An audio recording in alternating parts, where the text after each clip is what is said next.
le journal.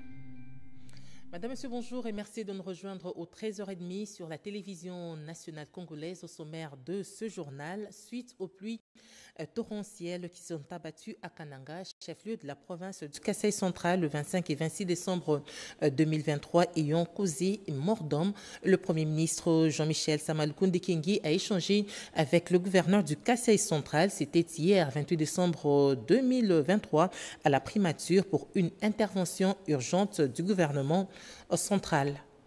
Et puis, avec les pluies diluviennes de cette saison, les inondations sont récurrentes et presque toutes les provinces du pays sont touchées et Kinshasa n'est pas en reste. Cette situation est l'une des conséquences du réchauffement climatique. Les inondations causent conséquences et pistes de solutions, notamment à l'Équateur, dans ce dossier de Bobette Eyenga que vous allez suivre tout à l'heure dans ce journal.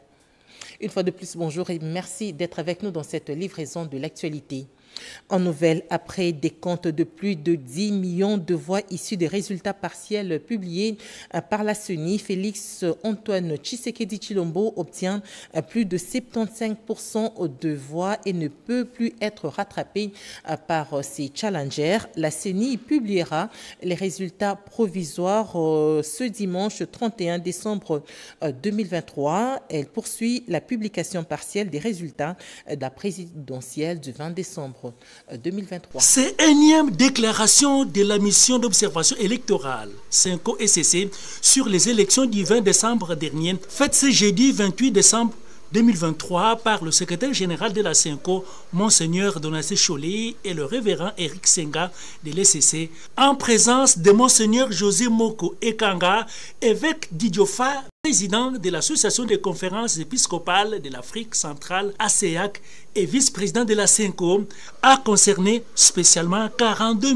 796 rapports collectés par plus de 23 000 observateurs déployés dans différents bureaux de vote à travers les 26 provinces, analysés, traités avec l'expertise de 15 experts électoraux internationaux pluridisciplinaires. L'observation était essentiellement classique et mixte sur base du formulaire avec différentes rubriques, notamment l'aménagement et l'ouverture des bureaux de vote, le déroulement des opérations de dépouillement, les dépouillements et clôture des opérations de vote, les incidents et les résultats présidentiels. De tous ces rapports recueillis avec le système open source ELMO du Centre Cater pour les transferts faciles des données par SMS, la MOE, CENCO-ECC, malgré les quelques irrégularités constatées, reconnaît les efforts de la CENI d'organiser des scrutins combinés le 20 décembre conformément à la Constitution et salue la détermination de la population congolaise de s'acquitter de ses devoirs civiques. La MOE CENCO-ECC salue les efforts fournis par la Commission nationale indépendante et le gouvernement congolais, ainsi que toutes les autres parties prenantes au processus électoral, pour la tenue des scrutins combinés du 20 décembre 2023. Nous remercions particulièrement la CENI pour avoir accordé toutes les accréditations sollicitées pour cette observation. Il convient de reconnaître qu'en dépit de tout, la CENI est restée ouverte envers la MOE, CENCO-ECC, nonobstant quelques difficultés observées au niveau des antennes, peut-être par incompréhension entre les chefs d'antenne, mais régulièrement, la centrale de la CENI intervenait pour faciliter les choses. La MOE CENCO-ECC n'étant pas le substitut de la CENI, les Congolais devraient attendre la publication finale de tous les résultats provisoires auprès de la CENI, seul organe habilité à le faire. Nous sommes allés vite en besogne. C'était plutôt la mission d'observation électorale de la conférence épiscopale nationale du Congo, CENCO, et de l'Église du Christ au Congo, et qui salue la détermination et la bravoure aussi bien des électeurs que des observateurs dans les bureaux de vote lors du scrutin du 20 décembre dernier. C'était l'un des points forts de la déclaration préliminaire de la Commission Justice et Paix de la CENCO en collaboration avec la Commission Justice, Paix et Sauvegarde de la création de l'ECC.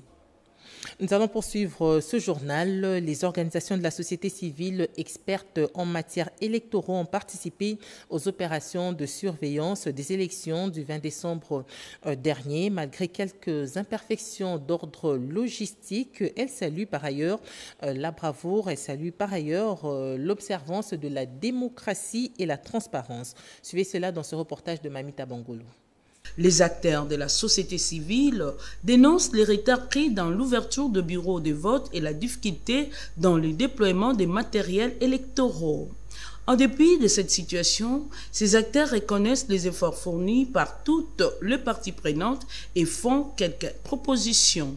La CENI doit respecter la volonté du peuple congolais en proclamant le vrai élu de ces élections générales, et c'est sans influence ni interne, surtout pas externe, continuer à publier le résultat bureau par bureau sans complaisance aux recommandations politiciennes. Faire passer l'intérêt de la nation au-delà de leurs intérêts individuels. Faire recours aux institutions chargées de l'organisation des élections et aux instances judiciaires pour toute revendication relative à leurs droits civils et politiques. Maintenir la fibre patriotique par la consolidation de la cohésion nationale et la volonté de construire notre pays dans la paix.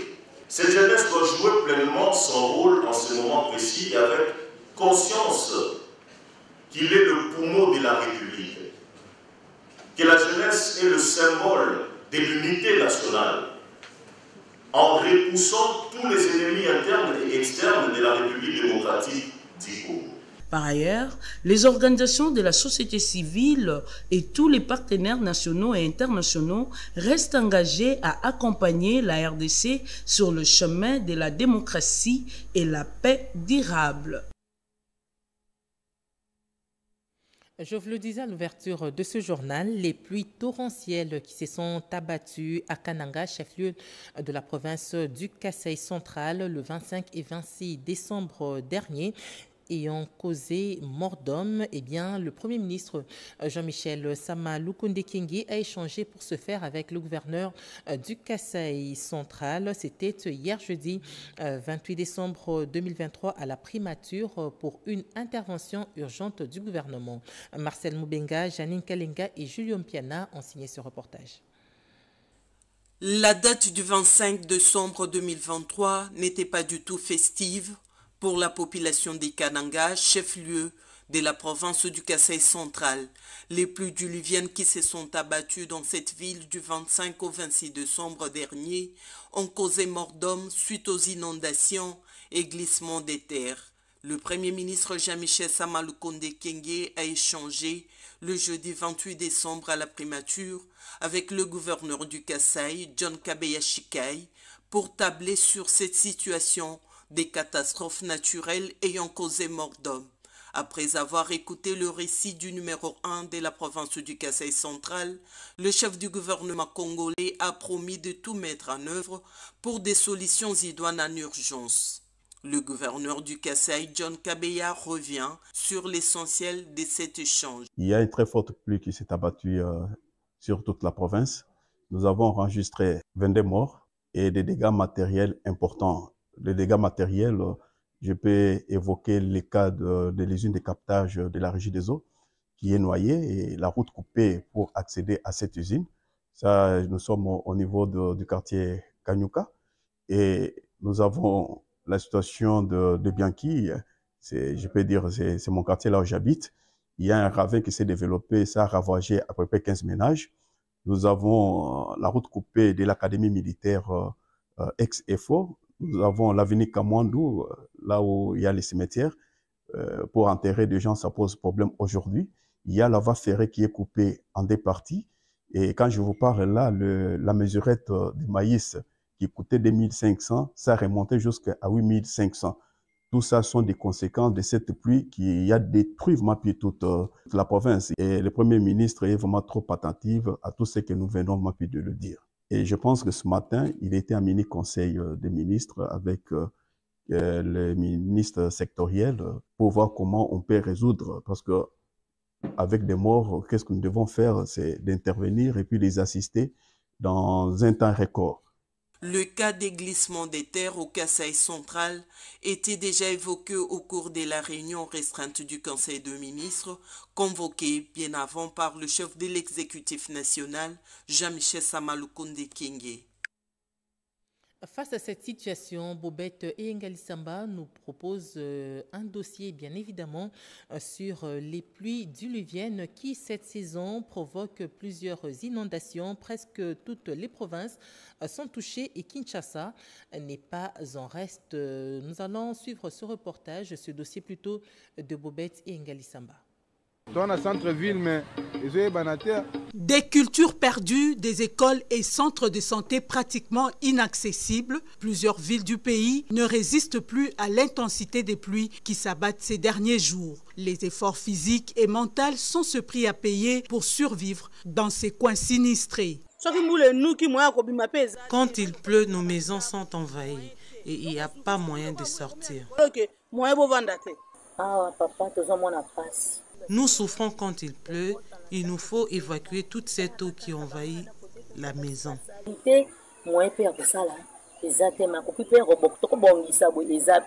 Nombreuses sont les causes de ces inondations meurtrières. Le réchauffement climatique et certaines des activités de l'homme en sont pour quelque chose. Il y a d'abord le cycle de l'eau qui est un phénomène tout à fait naturel.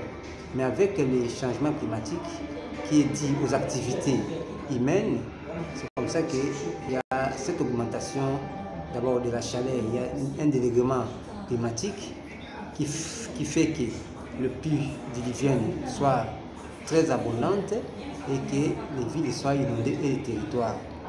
La RDC, dans ces 26 provinces, il y en a une dizaine de provinces déjà qui se trouvent déjà très affectées par ces phénomènes des inondations. Ces inondations-là sont provoquées par l'homme. Parce que c'est l'homme qui est en train de construire là où on ne peut pas construire. Il faut respecter certaines normes écologiques. Vous savez que l'arbre est en train de protéger le sol. Et quand vous venez, vous coupez l'arbre, vous construisez partout, vous détruisez l'écosystème existant qui essaye de consolider le sol.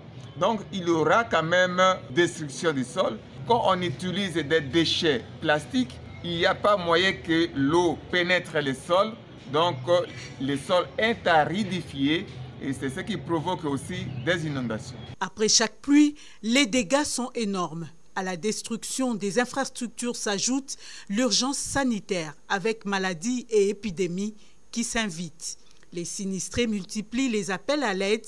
L'épineuse question de la prise en charge humanitaire refait surface. Avec tous les dégâts qu'ils amènent, il y a des problèmes de santé aussi. Avec tous ces déchets-là, c'est un problème. Que les autorités nous viennent en aide. Je lance un appel aux autorités qu'elles interviennent. Il y a plusieurs problèmes des maladies. Les enfants se blessent à cause de ces eaux. Si la météo s'annonce moins clémente dans les jours à venir, les dispositions nécessaires s'imposent pour une gestion durable de l'environnement et la prévention des catastrophes. J'ai parlé des activités vertes, des activités qui respectent l'environnement, que ce soit dans l'agriculture, que ce soit dans la transformation des agricoles, les déchets, les mines. Il faudra privilégier l'environnement, respect des activités, limiter les impacts négatifs et bonifier ce qui est positif pour que le monde ne vit pas ce qu'il vit aujourd'hui. Il faut aménager, donner un autre niveau dans nos villes. Là où il y a des caniveaux, des bâtiments qui naissent mais qui doivent être bien construits, les avenirs, tout ça, et l'éducation même environnementale pour que les populations ne subissent pas ces problèmes. Prendre des dispositions en vue de lutter contre les constructions anarchiques, urbaniser, canaliser les eaux et surtout lutter contre l'utilisation des plastiques et mettre un dispositif de la gestion des déchets. On ne peut pas jeter les déchets par-ci, par-là. Les pistes de solutions sont connues. Il suffit de les exploiter convenablement pour éviter le pire. Vous venez là de suivre la situation qui sévit à Mbandaka, justement en rapport avec les pluies diluviennes. Et le Premier ministre Jean-Michel Samalukonde Kenge a présidé la réunion restreinte du Conseil des ministres afin de prendre des dispositions pour venir en aide aux familles des victimes. Le ministre de la Communication et Médias et porte-parole du gouvernement, Patrick Mouyaya Katembwe, revient sur l'essentiel de cette réunion dans ce reportage de Janine Kalinga. Glissement des terres et inondations à Kinshasa et dans certaines provinces, le chef du gouvernement congolais Jean-Michel Samalukonde Kenge a réuni quelques membres de son gouvernement en conseil de ministres restreint. Samalukonde a instruit les ministres de la solidarité humanitaire et des infrastructures à prendre des dispositions urgentes pour intervenir avec l'aide nécessaire afin de soulager les familles affectées. Le ministre de la Communication et Médias et porte-parole du gouvernement Patrick Mouyaya Katembwe évoque l'essentiel de cette rencontre. La communication du Premier ministre et chef du gouvernement a porté d'abord sur les vœux qu'il a partagés avec les membres du gouvernement présents au cours de cette réunion, pour la plupart revenant de la période de campagne électorale. Ensuite, le Premier ministre est revenu sur les cas des inondations et des glissements de terre que l'on a observés dans les villes de Kananga, Kinshasa et dans plusieurs villes riveraines du fleuve Congo à travers le pays.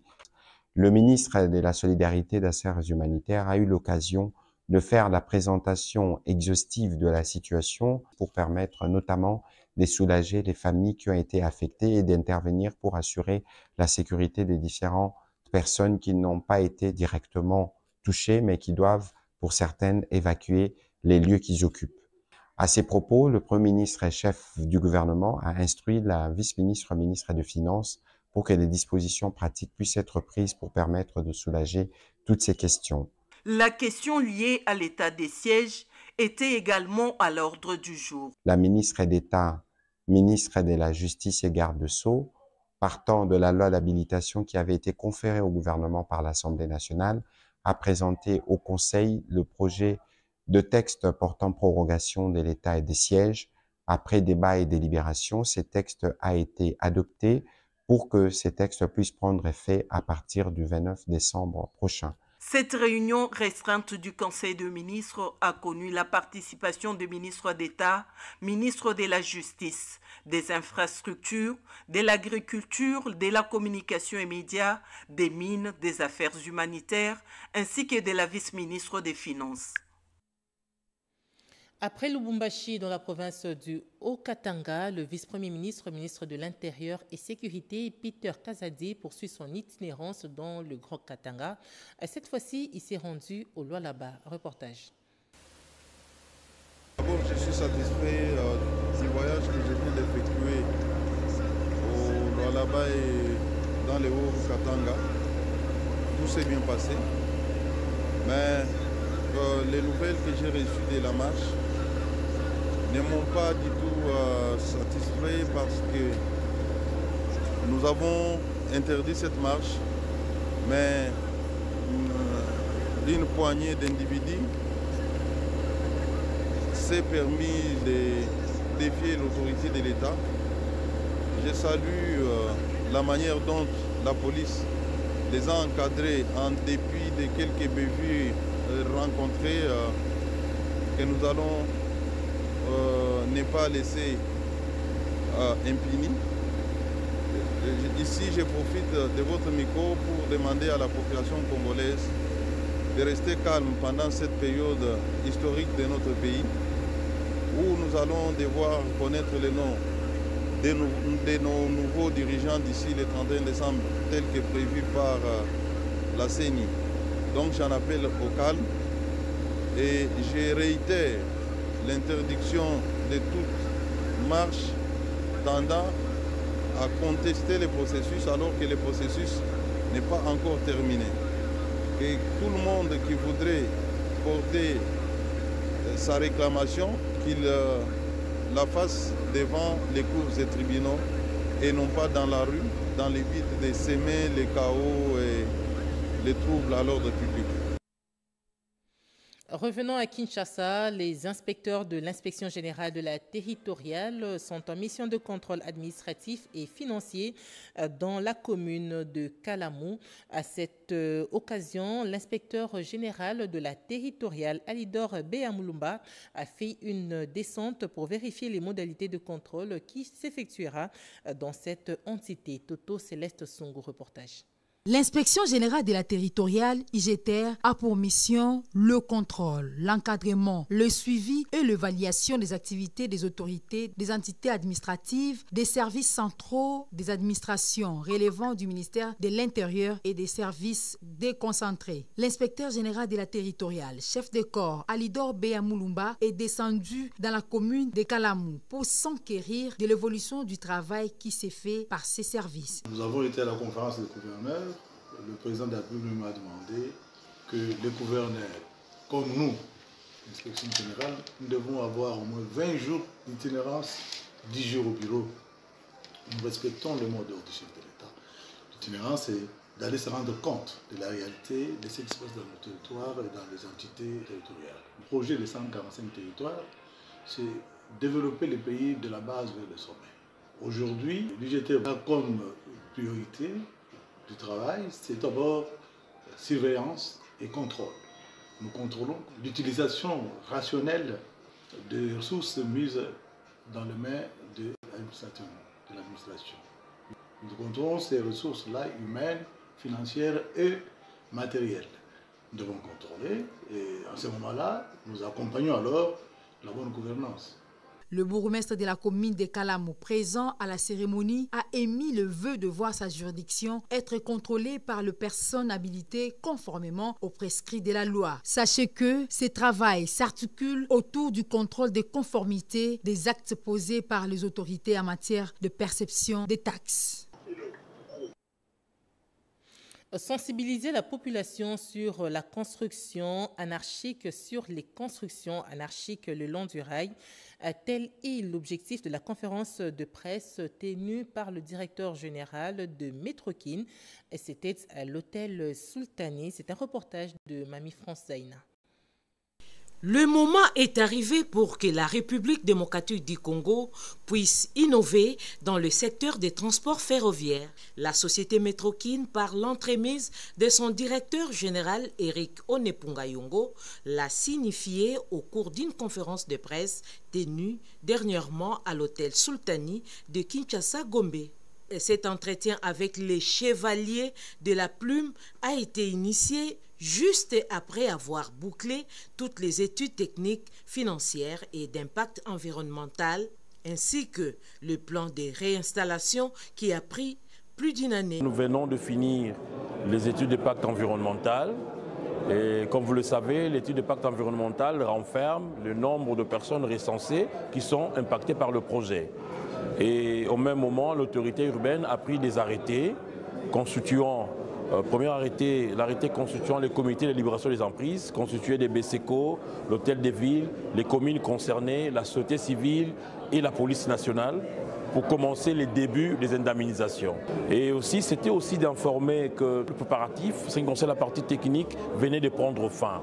Et là maintenant, nous allons lancer des appels d'offres pour les constructeurs, les appels d'offres pour les fournisseurs de trains, les appels d'offres pour celui-là qui va nous fournir la signalisation, les appels d'offres pour ceux qui vont exécuter. Pour matérialiser la vision du chef de l'État, Félix-Antoine Tshisekedi Tshilombo, l'année 2024 sera marquée par le début de travaux.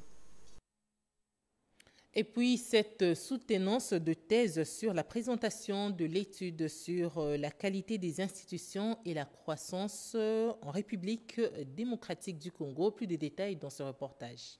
L'intérêt de cet apport scientifique du récipiendaire André Bona Kabamba se situe au niveau de son modèle d'interaction entre les institutions formelles appliquées dans les pays développés et informelles, c'est-à-dire nos cultures, nos traditions et les comportements hérités des anciennes générations. Ce docteur à thèse estime que cette interaction permettra désormais à la République démocratique du Congo à rattraper la croissance. Nous ajoutons un facteur explicatif pour le cas de la RDC. C'est l'interaction des institutions informelles et des institutions formelles. Les institutions informelles, à savoir les coutumes, le merch, la culture, agissent sur le gouvernement, les lois, pour permettre d'impulser la croissance. Dans la foulée, l'économiste a précisé que l'influence positive sur le taux de croissance du produit intérieur brut réel des variantes capital public, capital humain et ouverture est un facteur clé de croissance. Tout repose sur l'homme. Cet homme transformé, bien formé, qui a accumulé des connaissances, qui a accumulé la technologie, mais en plus, un homme qui est capable d'impulser la croissance. Cet homme-là, c'est lui le moteur, c'est cela le facteur humain.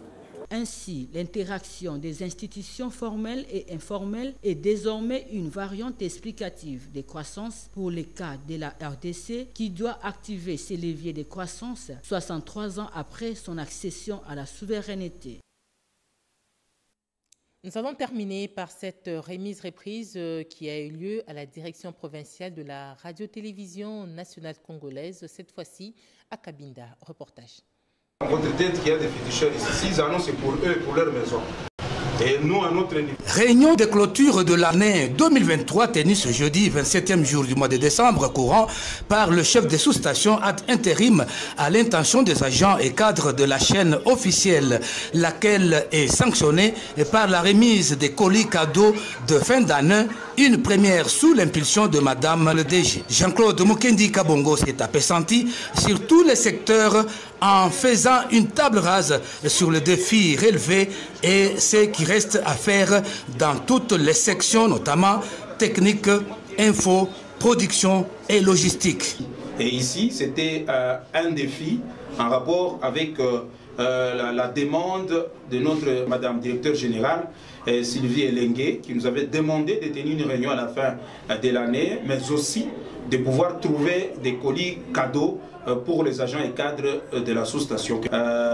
Et nous avons canalisé réellement des recettes et aujourd'hui vous avez les résultats escomptés et à la grande satisfaction de tous les agents et cadres de la RTNC. Le seul message que j'ai, c'est de demander à tout le monde de faire confiance d'abord au président de la République et puis faire aussi confiance au conseil d'administration autour de Madame le DG Sylvie Elengue et faire aussi confiance à nous-mêmes parce que nous méritons aussi la confiance de notre hiérarchie parce que nous sommes là pour servir la nation en passant par la RTNC. Moneditou, Jean-Fidèle Kazadine Kachama, RTNC. Ce journal est terminé, mais avant de nous séparer, nous allons découvrir ce communiqué, un message de vœux au président de la République et aux membres des institutions publiques à l'occasion des festivités de fin d'année 2023 et de la nouvelle année 2024. La haute direction et l'ensemble du personnel de la direction générale des impôts ont l'insigne honneur de présenter très respectueusement à son Excellence Monsieur le Président de la République, Félix Tshisekedi, Président de la République, chef de l'État, et à toute sa famille, les meilleurs vœux de santé, longévité, prospérité et de progrès et de prospérité à l'occasion de festivités de Noël 2023 et de Nouvel An 2024. Puisse le Très-Haut assister le chef de l'État dans ses efforts inlassables en vue de la consolidation des acquis enregistrés en matière de la paix, de la sécurité et de l'unité nationale et de l'amélioration du bien-être du peuple congolais, gage de la prospérité de notre pays. Les mêmes vœux s'adressent également aux honorables présidents de l'Assemblée nationale et du Sénat, à son Excellence Monsieur le Premier ministre, chef du gouvernement et aux membres de leurs institutions respectives. Les cadres et agents de la Direction générale des impôts saisissent cette opportunité pour réitérer leur engagement à tout mettre en œuvre pour une mobilisation optimale des recettes indispensables à la matérialisation de la vision du chef de l'État ainsi qu'à la restauration de l'intégrité du territoire national menacé par des groupes terroristes à l'est du pays. Que Dieu bénisse et protège la République démocratique du Congo, fait à Kinshasa le 27 décembre 2023, Barnabé Mwakadi Mwamba. Ce journal est terminé. Nous vous disons merci de nous avoir suivis. L'information continue sur nos antennes en français, en swahili, chiluba, kikongo, lingala. À la prochaine édition de l'information, c'est tout à l'heure à 19h. Au revoir.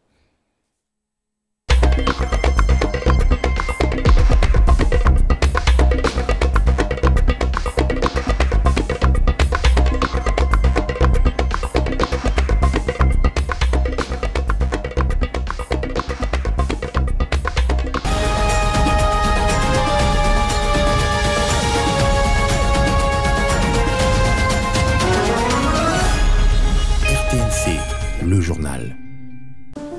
Chers téléspectateurs, chers Congolais.